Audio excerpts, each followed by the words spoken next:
Hello everyone, welcome to Avalokan IAS. हमने कल basics of economics के early questions in the sense 2020 तक के क्वेश्चंस देखे थे। Okay, 6 questions we have completed with definitions and everything. जिसको देखना हो वो session, please go back and watch it. क्योंकि देखोगे तो कंटिन्यूटी पता चलेगी, ये पता चलेगा कि क्वेश्चंस किस टाइप से सॉल्व हो रहे हैं, है ना। तो आई रिकमेंड कि प्लेलिस्ट में जाओ और देखो, एक बार आइडिया मिलेगा कि कैसे चीजों को सॉल्व करना है। ओके, अब हम देखेंगे 7th क्वेश्चन से आज। If you withdraw rupees 1 lakh in cash from your demand deposit account at your bank, the immediate effect on aggregate money supply in the economy will be. बहुत गूगली क्वेश्चन था ये। Googly question in the sense कि ऐसे question like बहुत rarely देखने मिलते हैं, है ना। प्योरली बेस्ड ऑन आपकी स्टैटिक नॉलेज, पर उसको आप प्रैक्टिकलिटी में कैसे ला रहे हो वो आपको इसमें से सीखना पड़ेगा। हमने कल भी जो क्वेश्चन देखे थे मोस्टली ऐसे ही फिलोसफी पे बेस्ड थे कि आपका स्टैटिक नॉलेज तो पूरा पूरा काम आएगा और बाद में पता चलेगा कि कैसे उसको प्रैक्टिकल सॉल्यूशन करना है। ठीक है, अब इसका आंसर क्या होगा? इसका आंसर डी होगा, लीव इट अनचेंज्ड। क्यों होगा? क्योंकि मनी सप्लाई क्या होता है, ये पूछ रहे हैं। मनी सप्लाई क्या होगा, है ना। तो मनी सप्लाई क्या होता है? सबसे पहले तो वो, तो करेंसी हेल्ड बाय पब्लिक। ठीक है, पब्लिक के पास जो करेंसी है और उसके साथ क्या क्या, नेट डिमांड डिपॉजिट्स। ओके, तो ये आपका मनी सप्लाई होता है। अब क्वेश्चन में क्या था? If you withdraw cash from your demand deposit account at your bank, तो डिमांड डिपॉजिट से लेके हमने किसको दे दिया? पब्लिक को दे दिया। तो चेंज तो हुआ ही नहीं ना, मनी सप्लाई में ही है वो। ठीक है, तो ये क्या होगा? इसका आंसर डी हो जाएगा। ठीक है, इजी क्वेश्चन था, लेकिन वही आपका लॉजिक लगेगा कि कैसे आप उस चीज को हैंडल कर रहे हो। Okay, next question is, consider the following statement: purchasing power parity exchange rates are calculated by comparing the prices of the same basket of goods and services in different countries. True. जिसने भी पढ़ा होगा, basic chapter है ये। First second chapter आप किसी भी booklet का उठा के पढ़ोगे ना, तो उसमें आ जाएगा आपका परचेसिंग पावर पैरिटी का मतलब क्या होता है। ठीक है, ऐसा कैसे स्टेटमेंट ट्रू है। फिर सेकंड वाला statement, in terms of PPP dollars India is at the 6th largest, that is wrong. बहुत न्यूज में था उस टाइम पे 2019 में। किसी भी मतलब न्यूज़पेपर को अगर आप फॉलो करते होंगे तो ये रिकरिंग जो है वो टॉपिक है। ठीक है, 3rd largest economy in the world है इंडिया। फर्स्ट पे कौन है? चाइना। ओके, तो ये आपको याद रखना है। ओके, तो इसका आंसर क्या हो गया? ए। फिर next question is, with reference to the India's 5-year plan, which of the following statement are correct? From this, अब देखो, ये आपका पूरा इंडियन इकोनॉमी का है। ठीक है, बहुत थ्योरेटिकल है, कुछ इसमें बहुत ज्यादा एनालिटिकल नहीं होगा, पूरा याद करने की चीजें हैं। ठीक है, तो आपको थोड़ा सा इसको मेमोराइज करना पड़ेगा। ओके, और हर बार क्वेश्चन आ रहा है यहाँ से, है ना, या तो मेंस में आ रहा है या प्रीलिम्स में आ रहा है, तो you know the importance of the topic. जो मैंने एनालिसिस आपको बताया था, जो वीडियो पढ़ा होगा प्लेलिस्ट में ही, उसको जाके देखना। एनालिसिस में मैंने आपको बताया था कि ये कितना इम्पोर्टेंट है, लैंड रिफॉर्म्स और 5-year प्लान्स। ठीक है, मतलब पूरा आपका 1991 से जो जो हुआ है वो सब बहुत इंपॉर्टेंट है, तो ये अच्छे से देखना है। कौन सा 5-year प्लान? अच्छा, आपको ये स्टेट पीसीएस और बाकी जो एग्जाम्स होते हैं ना, उसमें भी बहुत काम आएगा। तो second 5-year plan, there was determined thrust towards substitution of basic and capital good industries. फिर fourth 5-year plan adopted objective of correcting the earlier trend of increased concentration of wealth and economic power. Then in the fifth 5-year plan, for the first time, the financial sector was included as integral part of that plan. अगर आपको थोड़ा सा भी idea होगा, ठीक है, fifth 5-year plan कितना समझो, अगर 15 साल बाद भी आ रहा है, ठीक है, 5 साल का होता था ना एक, मतलब 15वां साल, जो सोचो आप 10 to 15 ईयर, उसमें भी आ रहा है अगर आपका, तो ये बहुत लेट नहीं है। नेशनलाइजेशन कब हुआ था बैंक का? तो फाइनेंशियल सेक्टर तो पहले से इंक्लूडेड था ना, तो ये थर्ड वाला तो गलत हो जाएगा।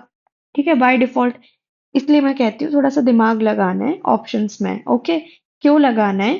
ऐसे ऑप्शंस को रिमूव करने के लिए। अब बहुत ज्यादा किसी को रटा नहीं भी होगा तो कहीं ना कहीं सामने वाला एग्जामिनर भी आपको हिंट दे देगा कि भाई रटने का नहीं, एनालाइज करने का खेल है।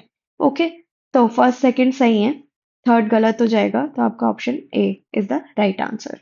Okay,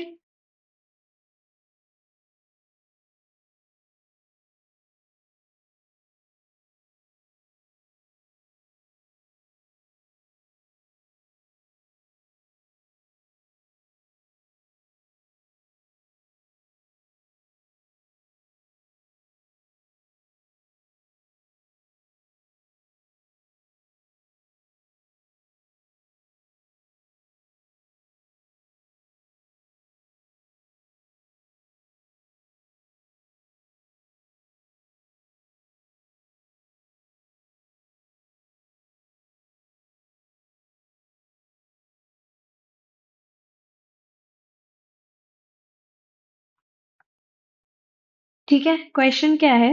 increase in absolute and per capita real GNP does not connote a higher level of economic development if. ठीक है, जीएनपी क्या है? Gross national product. ओके, तो ये अगर बढ़ेगा तब भी इकोनॉमी या हायर डेवलपमेंट नहीं होगा। क्यों? इफ, ठीक है, तो industrial output fails to keep pace with agricultural output, agricultural output fails to keep pace with industrial output. तो ये दोनों इंटर रिलेटेड। नाउ क्या? Poverty and unemployment increases, this will be the correct option. क्यों होगा?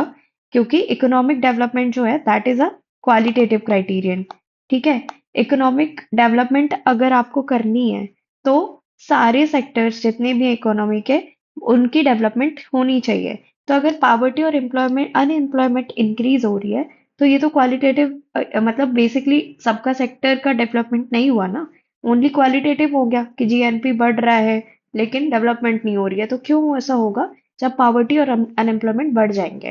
ठीक है, बाकी सब अपनी जगह, but this is like basic development criterion, ये होना ही चाहिए। पर कैपिटा इनकम बढ़नी चाहिए। Okay, that is the answer. Now twelfth is, despite being a high saving economy, capital formation may not result in significant increase in output due to। ये कह रहे हैं saving है इकोनॉमी, ठीक है, saving है इकोनॉमी में। नाउ कैपिटल फॉर्मेशन हो रहा है लेकिन आउटपुट नहीं बढ़ रहा। क्यों नहीं बढ़ रहा? तो ऑप्शन क्या है? Weak administrative machinery, illiteracy, high population density, high capital output ratio. अब सबसे पहली बात, कैपिटल आउटपुट रेशियो पता होना बहुत जरूरी है। कैपिटल आउटपुट रेशियो क्या कहलाता है?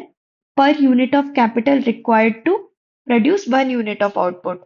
ठीक है, अब जैसे हाई कैपिटल आउटपुट रेशियो मतलब जैसे 4/5 है, ठीक है, जस्ट सिचुएशन बता रही हूँ, दैट इज द मीनिंग कि 5 कैपिटल चाहिए जब जाके 4 आउटपुट बनेगा। तो अब 5 कैपिटल मतलब कहाँ से आ रहा है? इन्वेस्टमेंट से आ रहा है। 5 इन्वेस्टमेंट करी हमने, पर बना क्या? 4 आउटपुट बना, तो ये तो कम हो गया ना। तो सेविंग जब बड़ी, सेविंग मतलब इन्वेस्टमेंट होता है, ये तो आपने बेसिक इकोनॉमिक्स में पढ़ा होगा। Saving is equals to investment. Saving है, इन्वेस्टमेंट है, ठीक है, पर कैपिटल से आउटपुट नहीं बढ़ रहा। क्यों नहीं बढ़ रहा? क्योंकि हाई कैपिटल आउटपुट रेशियो है, ये कम होना चाहिए।